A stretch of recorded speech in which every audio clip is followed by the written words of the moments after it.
very good morning and welcome to Smart Men's Business. I'm Anju Ubarije. Today is the 4th of November and of course it's the 4th day of the month of November and quite a lot of prospects. And it's a Friday, we are heading into weekend and definitely I know you're already of course prepared for that to ensure that you go back and lay down strategies to ensure that you do your best and promote your business to grow in such a time. I officially welcome you to this segment of SMB News Recap as we go through the day's previous news stories that are making headlines into the world of business. And to start with, we're going to inspect on the fact that of economic growth, that's versus employment demand. By the end of 2022, researchers, that's on Trading Economics Global Macro Models, predict that Uganda's unemployment rate will be at 3.10%. And of course, the World Bank's recent study claims that the country's economic growth rate isn't up with the need for jobs. And today, of course, that was yesterday. Yes, sorry about that. SMART24 TV spoke to some of the important figures in the economics of this country to explore a solution. Let's have the details of this report as Desire Namubiru gives them to us.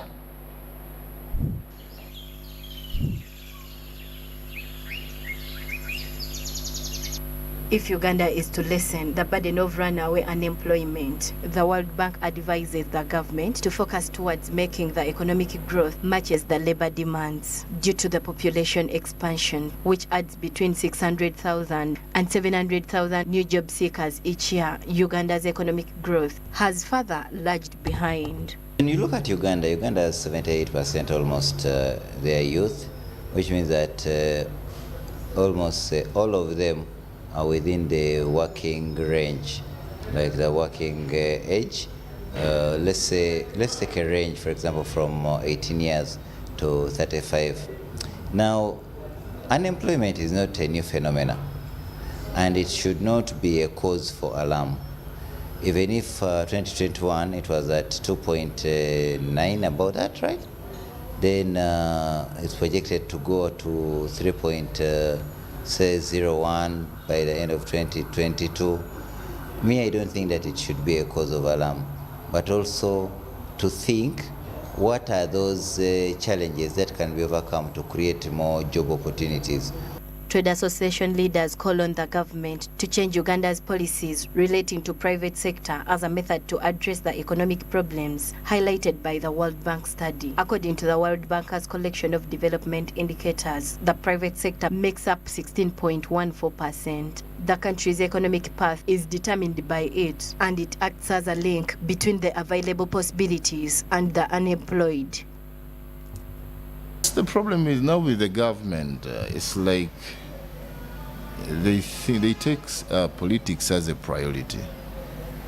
That's why you find someone serving government for over 20 years, because he knows in public, in private sector, things are not easy.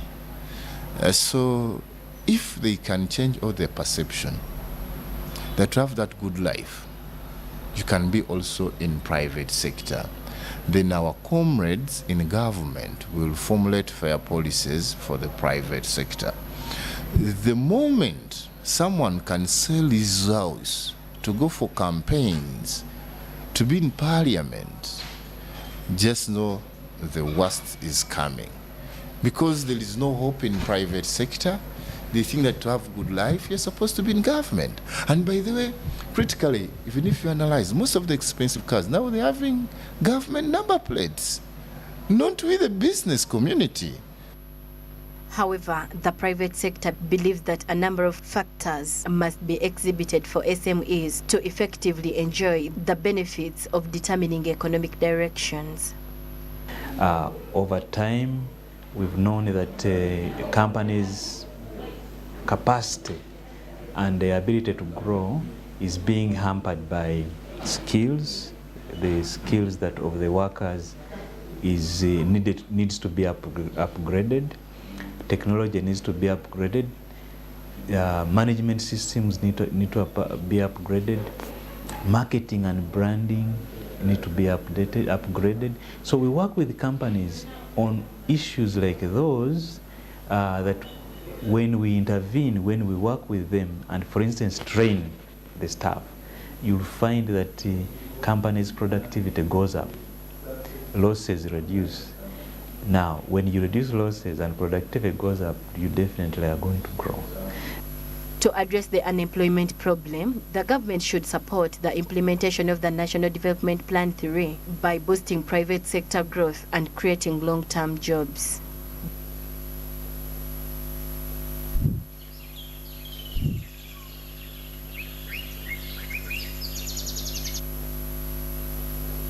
Recent report that's released by the World Bank, it indicates that Uganda's economic growth doesn't match the employment rate, and definitely reaching out to the private sector, since it's one of the major contributors in helping out to promote, of course, to create employment opportunities. They say that they are doing their best, and of course that was according to what the trade leaders said, emphasizing government to support the private sector. But also the private sector says that there are factors that should be put in place to ensure that their work is made much more easy. That's if they are to develop this economy. So that's what is really transpiring right there. But the private sector really has a great potential to transform this country's employment structure, and quite a number of the people can be in position to get the jobs that they need. Now, away from that, let's head to the fuel imports, which are rising by 18%. During the first quarter of 2022-2023, that's the fiscal years, the country's fuel imports rose by 18%. According to Uganda Revenue Authority data, the increase, which was primarily seen in gasoline and kerosene imports, suggests that this may help to explain why palm prices are currently declining. Pedson Mumbere with this report.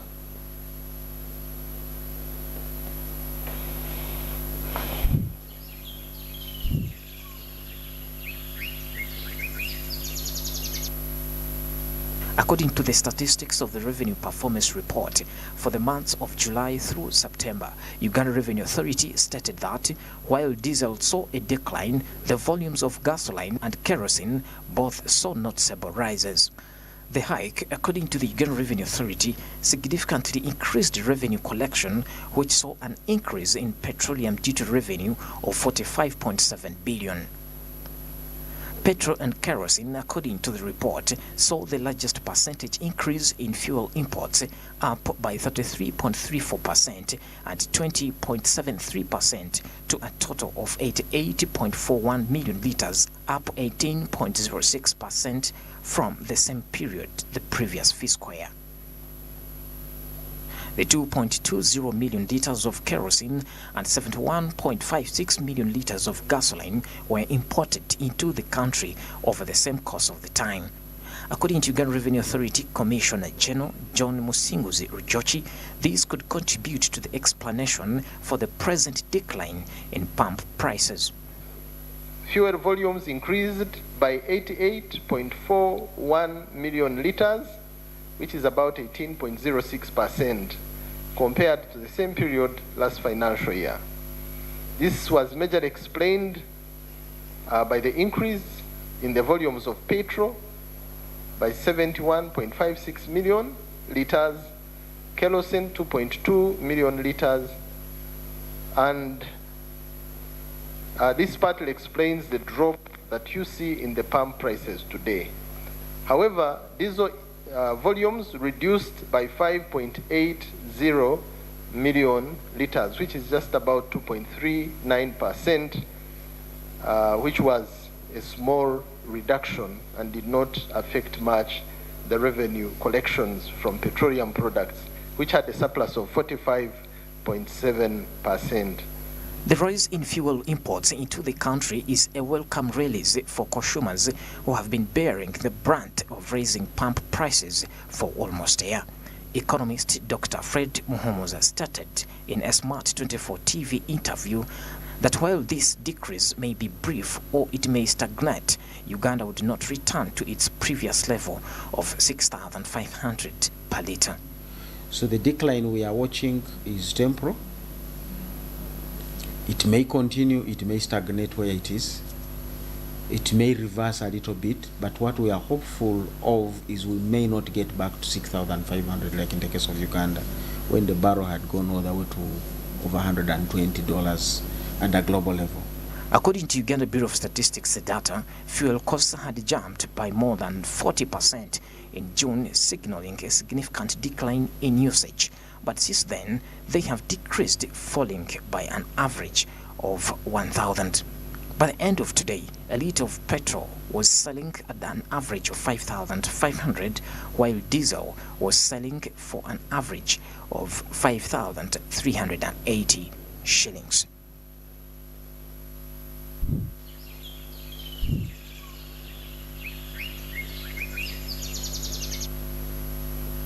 From that, now let's say to savings, that's with the SACCOs.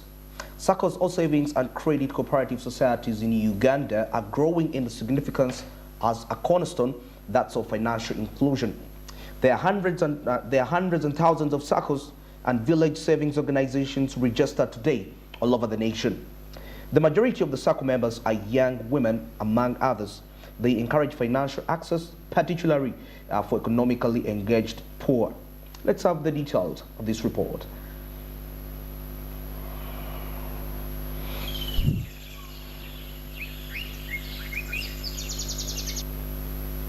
SACCOs have visible benefits gained by their members. For example, the low loan rates, accumulative capital from loans obtained, direct and indirect employment, and many others.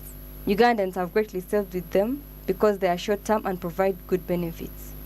These SACCOs are taking over the other saving groups like NSSF, for they are easily assessed regardless of what you do and earn. So when you look at the structures, these formal structures, these retirement benefit arrangement, they only take care of long-term needs. And as I said, SACCOs are increasing in numbers because citizens have short-term needs, and that's their priority. Why should I look at retirement when I have a pressing need today? You get. So SACCOs are offering short-term solutions to our people, and that means that even these long-term savings arrangement like retirement benefit schemes, probably they may need to rethink about how they want to offer services to the population by trying to incorporate the short-term solutions into their products. Yeah. Although some people are taking a while to adopt, despite their flexibility and dependability, the expanding saving schemes have contributed to the development of the saving culture.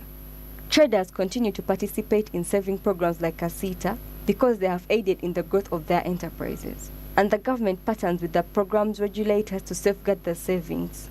We have Tegeka. It's fully, like I can compare it with NSSF, but this is more voluntary. For NSSF, though they have that voluntary scheme, but now mainly it's compulsory because it's a government policy. But we are trying to sell it to the traders.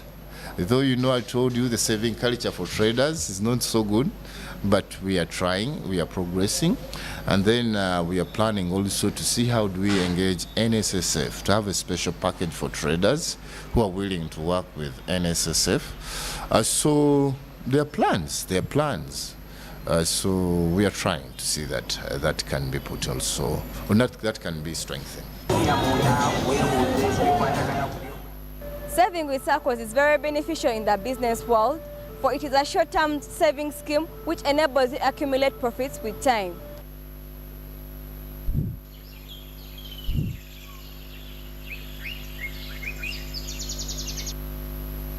Majority of the Ugandans save for short-term, best reasons, and not really for long-term. And in most cases, short-term reasons may come as a result of responding to need when it's needed at a particular time. Probably you save money, and the reason why you're saving that money is that the day you get something a little bit small, that's when you think of withdrawing that money from the SACCO or getting it away from there and use it for that particular problem. Probably you're saving because you think you are expecting uncertainty.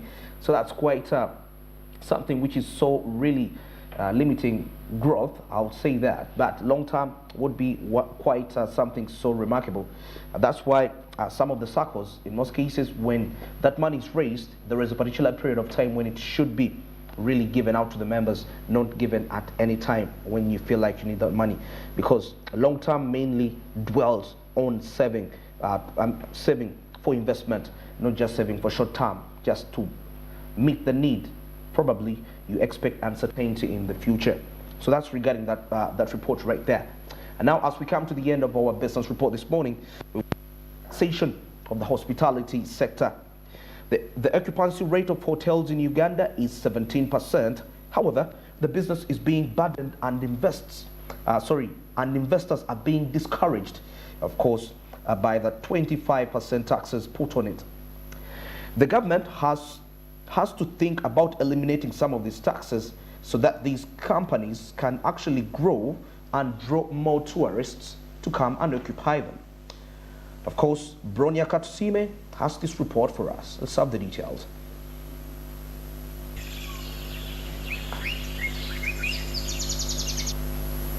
Government should lower taxes on the hospitality industry to encourage businesses to invest in the industry and bring in more tourists. Due to high taxes, many hotels in the nation have been unable to upgrade their services to meet international standards. Without the private sector, no government could function. Thus, we must take some of their requests into consideration because they contribute to our economic progress. We must prioritize tourism as a nation because it is one of the industries with the fastest growth rates worldwide.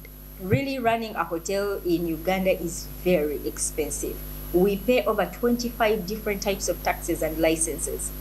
Now, for any hotel really to break even, you will not be able to meet all those tax obligations, many of which are actually replicated. So for instance, you find we pay a hotel tax, but we also pay a liquor license, bar license, swimming pool license. Shouldn't a hotel tax be inclusive of all those? Because for you to operate as a hotel, you must have a bar, you must have a swimming pool, you must have all these other things. So what we have been asking for is if they can be condensed into 3 or 4 taxes. Let the ones which are similar go to one agency. And that hasn't yet been done. So as a result, you find that a hotel has to pay 25 different types of taxes and licenses. Hotels are built using loans, and you don't have enough manpower, so you have to import the high caliber managers who can give you a return on investment. It makes it very difficult to actually break even in this business. Multiple taxes are limiting the expansion of the hotel and tourism industries. According to Hafsa Seguya, Tax Literacy URA, the local hotel tax was one of the ideas put out by Ugandan government to assist local governments in generating income after they have lost the money they received from the graduated taxes. The different tax types that we do register for you. One, income taxes by default, because by any chance you anticipate to get some income for both the entity and the directors that could follow through. Then we move on to look at your turnover. When your turnover makes at least 150 million in a year, then we do register you for value-added tax, what we call VAT. Then pay as you earn, because ideally in a hotel setup, you're not going to work in the hotel yourself. You need to employ some people to do this and that. The waiters, the waitresses, the administration staff, the kitchen staff and all that. So that means at the end of the day, you'll be pushing out some salaries to them. And before they are paid out, you need to deduct pay as you earn, depending on the brackets they fall, then submit it to URA.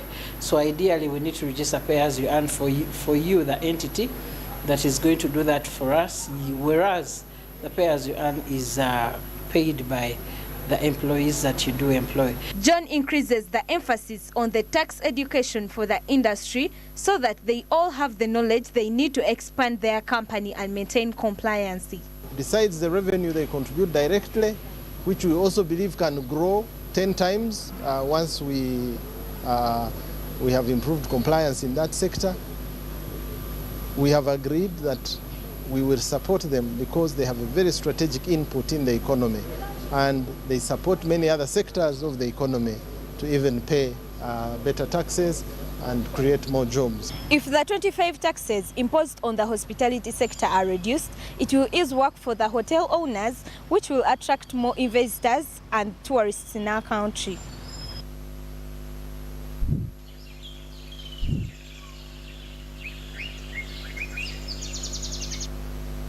It's exactly 27 minutes past the hour of 7 a.m. and we've come to the end of the business report, the SMB News recap this morning.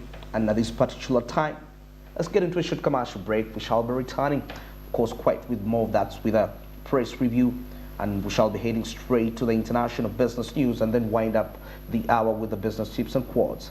Stick around. Good morning.